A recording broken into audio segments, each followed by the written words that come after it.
Writer's block. What does one do when you are plagued with this awful yet bizarre stop? It is something that can hit you at any moment while writing in the middle of your daydreams or while you have a deadline. Let me tell you a story of a young woman who thought she could beat the normal passage of the plague that hits every writer. All writers have this happen to them in one form or another. It's a given. It just happens in different ways as to your perspective on writing or life aspect. Some writers are affected for days with physical ailments such as a flu or cold, not able to write or think, while others have brain overload and cannot write because their thoughts are overlapping over one another so very drastically that nothing could make sense if they put it upon paper. Several writers pace and exercise trying to pry words out of their heads.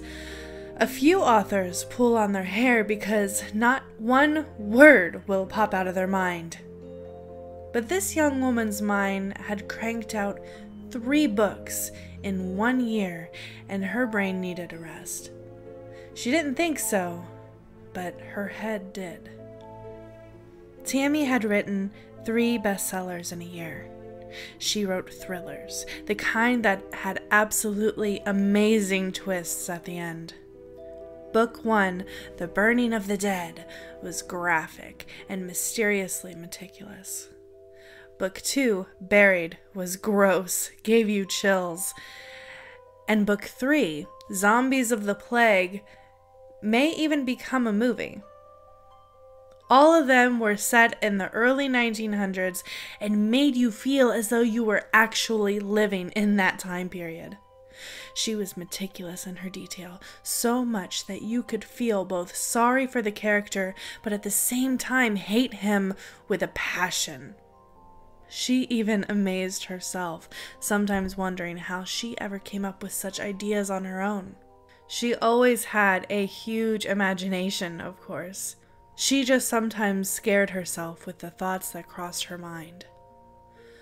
What if the knife fell off the counter, straight down onto my foot, she would think. Will it hurt?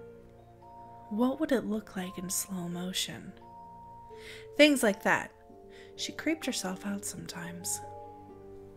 She has a meeting today with her publisher. Let's sneak in and watch how it goes, huh? Tammy takes one of those yellow cabs to a high-rise and takes the elevator to the 14th floor. No 13th floor. You can see her touch the buttons and notice that. She circles the area that should be the 13th button. The elevator stops and she hops off.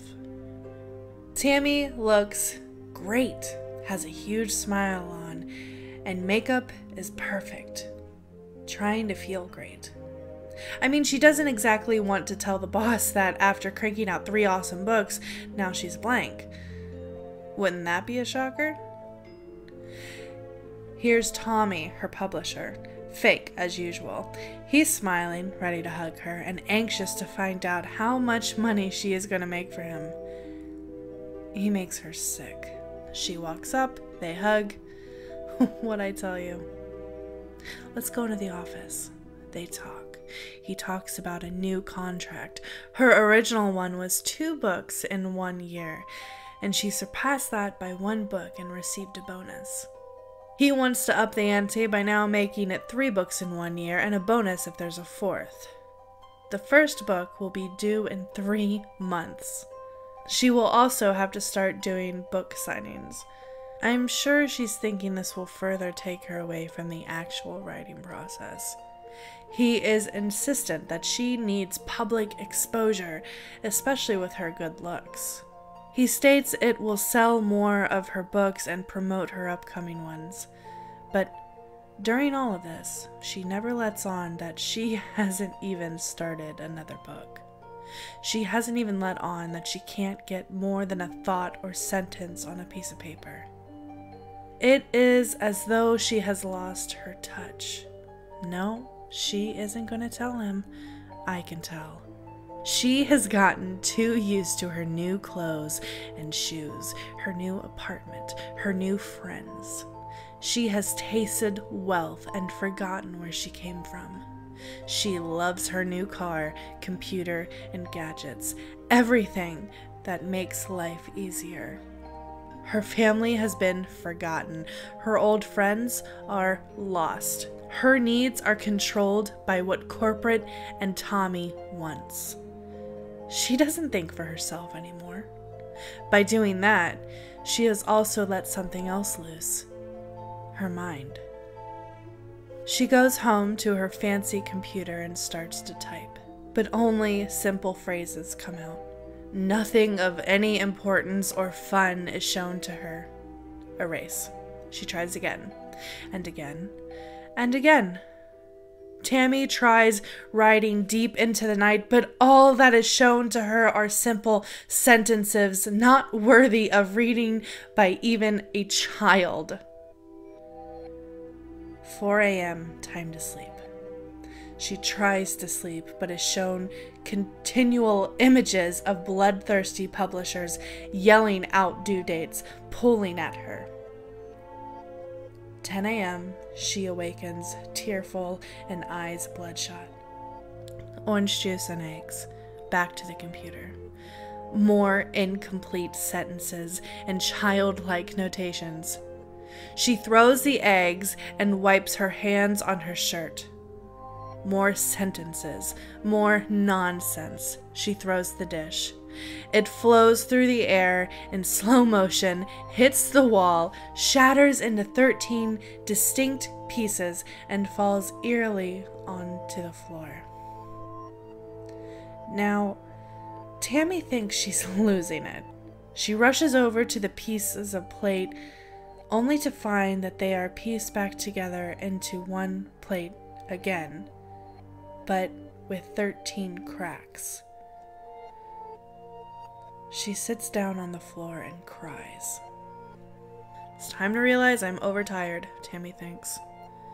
She picks herself up and goes back to the computer. She picks up the glass of juice for a drink, but it's all gone. Shit. Who drank my juice? I must have. I am overtired, overworked. Oh, poor Tammy. She thinks she is the overworked one. She thinks she is the one pushed to the limits. By dinner time, she realizes she must leave town and go to her getaway in order to write anything. After she sold her first book, she bought a small cabin about 30 miles outside of town to be able to write without any interruption. A friend of hers had let her use it while she was writing her first book. Just getting away from all the noise, the interruptions, the phone calls, etc., seemed to unclutter her mind, and the words just flowed out of her like water. Ideas came out of her as if they weren't even hers, as if they were just buried and had been dug up and washed off to be used. Her friend sold her the place quite cheaply, stating that she hated it. It was too dismal and gave her the creeps. Tammy found it homey and comforting. She bought it immediately. Her second and third books were both actually written in that cabin. She had forgotten that. After Tammy ate, she packed up and left for the cabin. Along the way, she stopped by the local market for the usual food supplies. The cashier there recognized her, and they spoke casually. Finally, the cashier asked if it was true that she had bought the old Timson home. Tammy told her where the cabin she bought was, and that was the confirmation that it was the same one. The cashier said that no one has lived there long, and that there had been many stories of strange goings-on. Well, Tammy loved to hear that in her line of work, she told the cashier. That is just what she needed to inspire her writing. She left the store with her hands full of food, her mind filling with thoughts, and her body bursting with renewed energy. For the first time in months, she was happy. After a huge dinner of steak, salad, mashed potatoes, and gravy galore, she sat down to her laptop. Tammy closed her eyes and let the words pour out. It took a while. She remembered the feeling. The feeling as if something was taking over her body. The innateness of letting go. Her fingers were so slow at first, stiff even, but slowly she released herself to the energy within. Her fingers flew over the keyboard within the hour, and she watched the horror story unfold over the computer. The story consisted of a family living in a log cabin in a small village years ago. There was a terrible plague some 80 years or so ago that had crept upon the village and swallowed up the townspeople within a matter of months. They had sent their only son off to relatives in a nearby town thinking he would be safe.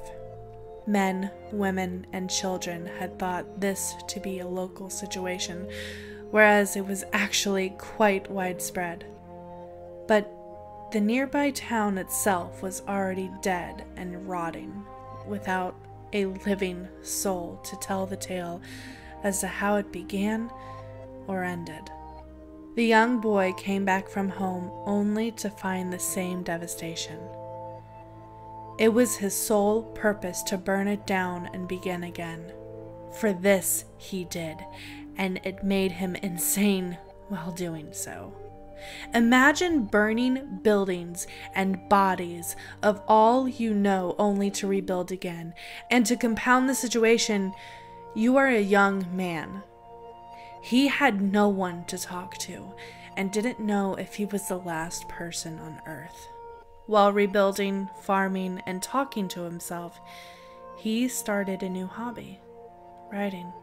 He thought he was keeping himself sane by writing his thoughts, inspirations, and tragedies in writing, but it only solidified it deeper. The more he wrote, the stronger he seemed to become. He sometimes indeed forgot what fact and fiction was. He even became obsessed from time to time and could not stop writing even to eat. Finally, at the age of 83, a new village had grown up around him and repopulated, and he realized he was not alone. But now he wanted to be alone. He had rebuilt a log cabin in the exact spot his parents' cabin had been. He had a hidden spot underneath a floorboard for all of his books to keep them safe from all of the evils of the outside world. He had planned on sticking around for a long time, but not in this body. They say if you don't go to the light, you will stick around for a while. And that's what he planned to do. He was just that insane. At the age of 85, he died. He saw the light and didn't go to it. And guess what? He stuck around. A few different people bought the old place, but somehow or another, he was able to scare them away one by one. But then came Tammy. Now, Tammy was different. She was a writer. While I was just explaining all of this to you, she wrote 2 more books. The Rebuilding of the Village, a chiller indeed, and The Ghost in the Floorboards, which you could guess involves a ghost and some long-lost books. She emailed her writings to Tommy, but since she did them in only 1 month's time, well, it was too much for her. All work and not enough food, sleep deprivation with a slight case of insanity. She started to see things that just weren't there. Okay, I may have helped in that realm. So, in the end, she went to the light. But no worries. If you are having problems with writer's block, just come on down to my cabin. I'll be more than happy to help you out.